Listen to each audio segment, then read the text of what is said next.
Hi guys, Arthur here from Homeowner DIY. In this video, I'm going to be replacing the drain assembly on my bath sink. Now, this was originally going to be a quick tip of the week video for a slow draining bath sink, but I wound up snapping the drain. This is the second time I've snapped a drain on a bath sink on my channel, and that just tells you how common that this is. For those of you that just have a slow draining sink, the first portion of the video is going to be the information that you're looking for, and then for those of you that are unfortunate like me that actually wind up breaking your drain, the rest of the video is going to be the information that you're looking for. So what we'll do now is look at our setup. So this is the second time since I've had my channel that my bath sink is starting to slowly drain. So I'm going to show you the quick and simple way that you can fix this on your own, so you don't need to hire a plumber. So what I'm going to do is I'm going to fill up the sink so you can see that the sink starts to fill up. It drains decently well, but the fact that the sink is filling up at all shows you that there's at least a partial blockage.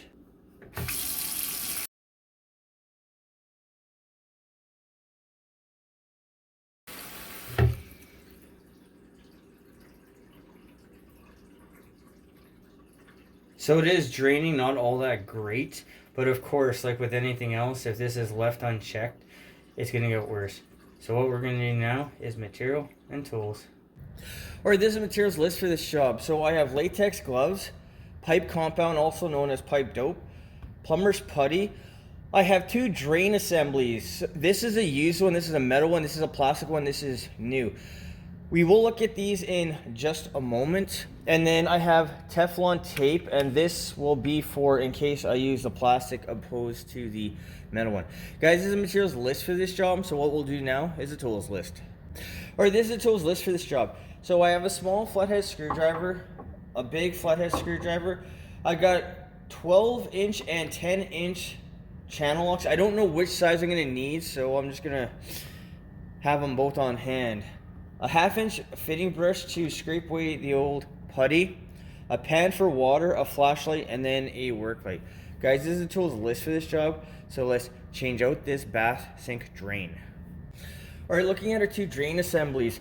So this here is the rod for the pop-up. There's no pop-up here. You need to have this rod in, whether the pop-up is here or not, otherwise it's going to leak out the back. I got this off another job, but of course, it's better for me to use a used drain assembly on my place opposed to somebody else's. There's Teflon tape right here at the bottom. We'll see if it's leaking or not. So the pipe compound for this nut here needs to be unwound all the way down, and it needs to be loosened off to the very bottom. And then all of this pipe compound needs to be cleaned out, and then if I'm going to reuse this one, I need to re-put pipe compound on the threads. What can happen is water can leak down your threads. That is why you put the pipe compound. I may put plumber's putty here as well because this gasket is old, and then it'll be plumber's putty up under here. I do not put silicone on these things because silicone makes it tough to remove things. And I already broke the drain on this one, so when stuff gets old, it tends to break more easily. So that is the metal one. This is the plastic one. The heights are a little bit different. You're going to have to take this into account for your trap arm height. But this one here, this one has a gasket at the bottom, so this part will go in through the top, so it'll come down like this, and then you have your coned washer. Your cone washer will go up, that's this one here, and then you have the other washer here, that's this one here. Now, because this one is plastic, I do not use pipe compound. So in this case here, what I would do is I would wrap Teflon tape about 4 or 5 times, and that will prevent any water that goes down the threads to stop it from leaking. So that is a couple things that you need to know between a metal and a plastic drain assembly. Like I said, my plan here is I am going to use the metal drain assembly because it's used and it's my place and I don't care. If the heights, the dimensions don't work out, I'll use the plastic one. All right, so looking down the drain, there is a cross. So you can see the cross. That cross is what's going to have hair, soap, and anything else that you put down the drain, that's going to get caught on the cross. Now, because this sink started to back up fairly quickly, I'm going to take an educated guess that's pretty close to the drain itself.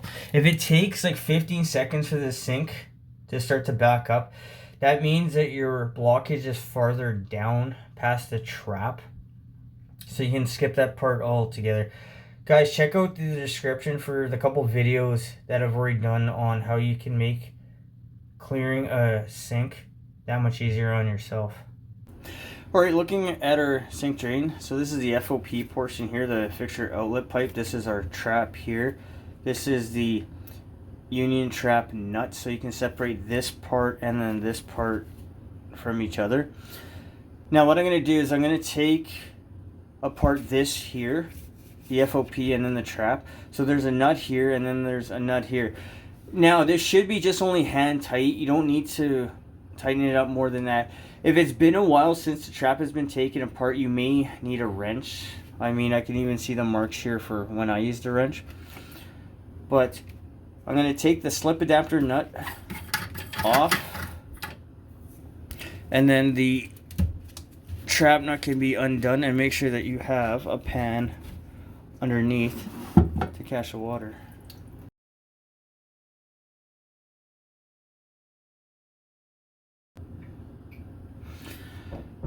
Alright, so with the water level in the trap, make sure that you don't pour it down the drain, because it's just going to go into your pan. But we can already see a part of blockage here, and I'm sure that's going to be the same thing higher up. Alright, so for our tailpiece here, that's this portion here. With a long screwdriver, just start picking out the buildup. Now, no matter what you do, this is wear and tear, so it's going to start to accumulate this. So this is soap, hair, not that I really have any hair, but this is mostly soap, toothpaste, and that type of thing. Now, because the water started to back up very quickly, using a snake, a cable, a drain auger, whatever you want to call it, is probably not going to be necessary. What I've learned is start from your trap and then work your way back up to the sink. If that doesn't fix your issue, then start going the other way. But what I'm going to do is I'm going to grab my flashlight, and then I'm going to shine the light from the bottom like this, and then we're going to look through the top of the drain to see what kind of condition the drain is in. Alright, that is the drain. And that is what you see for light getting through. So that represents how much of a blockage there still is. Alright, what I'm going to do is I'm going to use my long screwdriver and I'm going to scrape the walls through the top. And we'll see how much we can get out going from the top. So really, the method that I'm going to use here is I'm going to put a screwdriver in through the top, scrape it out, and then use the flashlight from the bottom to check the condition. And I'm going to do this as many times as I need to until the drain is clear. So as a demonstration, scrape the walls and get everything out. Now this screwdriver is apparently too big to get through the cross, so I'm going to use the smaller flathead. But by pushing everything down from the top, you're going to push the blockage outwards. I believe the blockage is on the bath drain side itself. Alright, going through the top with a smaller screwdriver. And I see a fair bit of buildup on the cross itself as well. Alright, with our long screwdriver, we'll try this one more time. And I'm not really going to get anything more that's going to help. So what I need to do is this tail piece needs to be removed because the screwdriver is too short. Alright, so above the nut you can see the Teflon tape, that's this here. That means that this can be unscrewed. So when you unscrew this, I would suggest start by hand at least. Try to do it by hand, because if you use channel lock pliers, you can grip too tightly and break it. Remember, I've said this so many times before, But as stuff gets older, it tends to break more easily.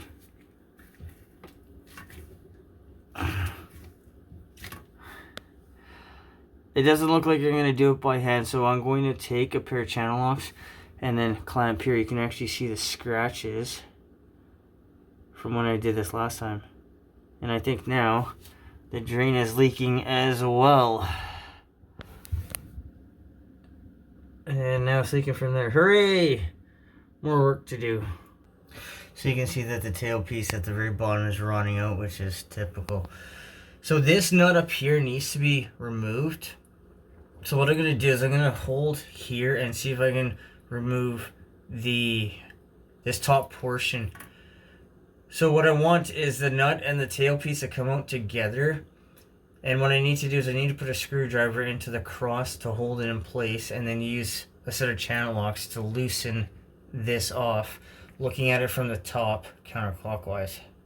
Okay, in case you're wondering what is actually leaking, is that there's putty here, and I've noticed that it's becoming worse and worse as time goes on. But what I'm going to do is I'm going to hold the screwdriver in place, and then I'm going to turn the nuts and then take off this top portion from the lower portion. Okay, I'm not going to be able to do this on camera, but what I need to do is I need to turn this in a counterclockwise direction while holding the screwdriver in place to take this bottom portion apart. Alright, I've loosened it off, so now it'll come out.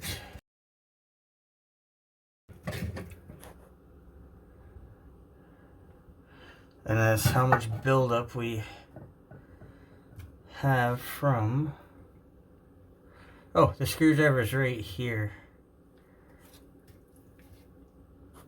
Now, because it's leaking from here, this needs to be pulled out, this portion here. It needs to be re-puttied and then put back in. Alright, so that is what you see for the cross and this top portion. This is now clean, it's all fine. What we'll do is we'll look at the bottom portion and see how much buildup there is. Alright, this is the bottom portion here. What I'm going to do is I'm going to shine the light from the bottom, and then we'll see how much buildup there is.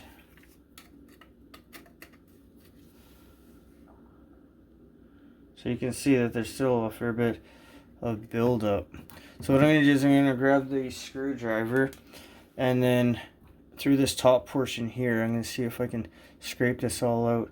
But all you need to do is now look through it, and you can see the condition. And like I said, so there's a crack in the tailpiece here. That's really hard to see. This is broken. There's a crack right here. Oh, you can't quite see it.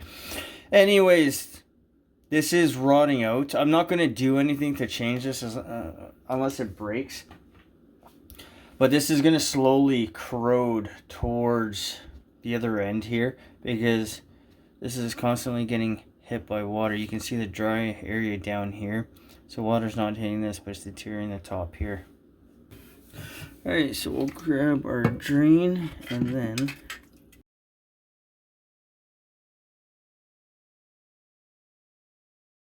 So that's not everything, but it's probably enough that I'm not going to have an issue with this. Once water is run through the drain, that's going to help clear this out. Alright, so this is our drain. Get that little piece off. So this has to come out. So I'm going to use my screwdriver to dig underneath this, but this needs to come out. You can use the back end of the screwdriver to tap upwards after this has been pulled out, because this is going to act like a wedge. Don't use a hammer, and don't be aggressive because you can break this. I've already shown you the condition of the tailpiece, so don't think that this is all that much better. Alright, so use a small screwdriver to pull away the gasket. This needs to get pulled off altogether.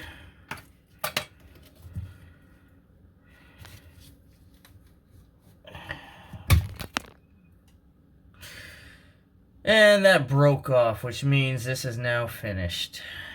Welcome to the world of stuff that gets old tends to break more easily. So this is a very common thing with plumbing, but I do have replacements here, so I'm going to go ahead and replace this with a new drain assembly. Alright, so we'll take it out and then you see what's left of this. So you see the putty underneath. But this thing is now hooped, it's finished.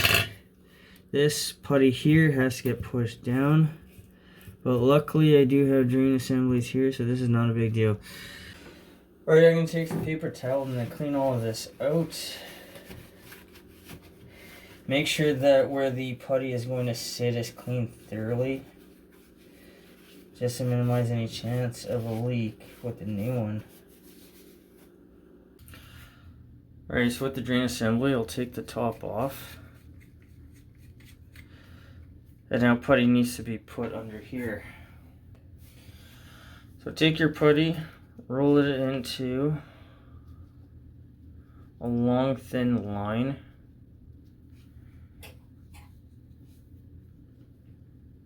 And then push it down.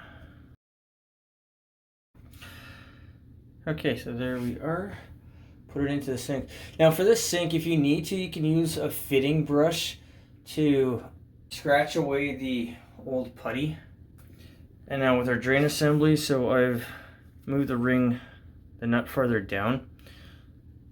And I think what I'm going to do is put a little bit of putty along here as well, just because the gasket is old.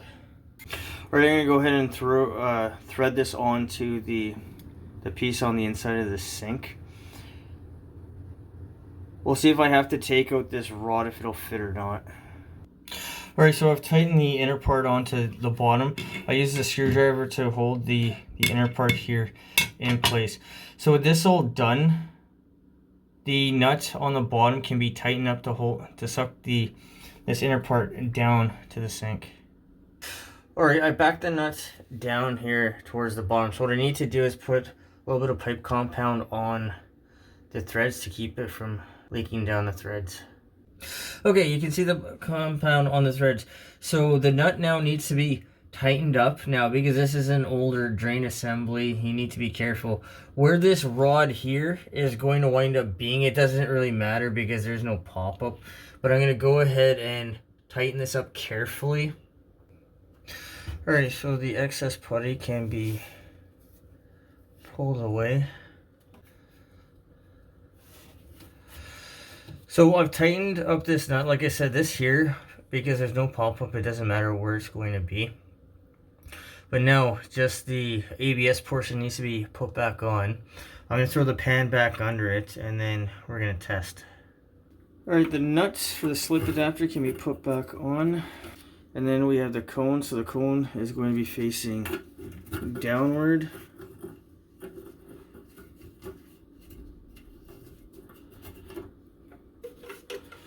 And now our trap.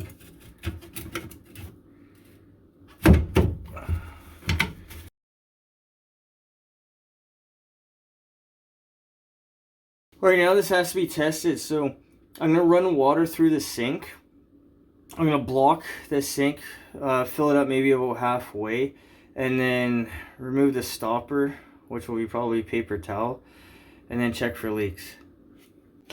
Alright, I'm going to go ahead and fill the sink up to the overflow. That's the hole right here.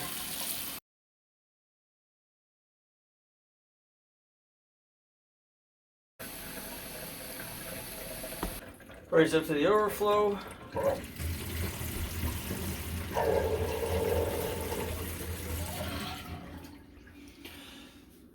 So you see how much faster it is drained out. Alright, and when you check for leaks, you're going to check the nut, you're going to check the slip adapter, the Teflon tape, and up here. And I also suggest come back after like a half an hour to double check that everything is fine. And then that is the amount of buildup that was removed. But with that in mind, what we'll do now is an overview of this job. Alright guys, so that concludes this job. So the one thing I would have done differently on this is I would have had a longer screwdriver to clear out the blockage in the tailpiece portion of the drain assembly. I wound up breaking it, but based on how easily it broke, that tells you that I think I had maybe another year worth of life. Also, the putty was deteriorating. I think I installed this thing like 10 or 15 years ago. And like with anything else, it's not going to last forever because water is a solvent. The time on this job. The time is about an hour. At least that's what I can do this. I think be prepared for about an hour and a half, but an hour is going to be pretty close to what you need for time to do something like this. The cost of this job. Putty, drain assembly, gloves. I'm going to ballpark the cost is about $40. By you doing this yourself, you're going to save well over $100 for a call out fee. I think this is relatively simple. It's straightforward. You need minimal tools. So once you have the tools for something like this, you're going to be ready to go on the next one. Guys, I hope you enjoyed the video. I hope you learned something. I hope something here is going to help you on your project when you need to go ahead and do that. Guys, till next time, please hit the like button, subscribe, and I'll see you on the next project.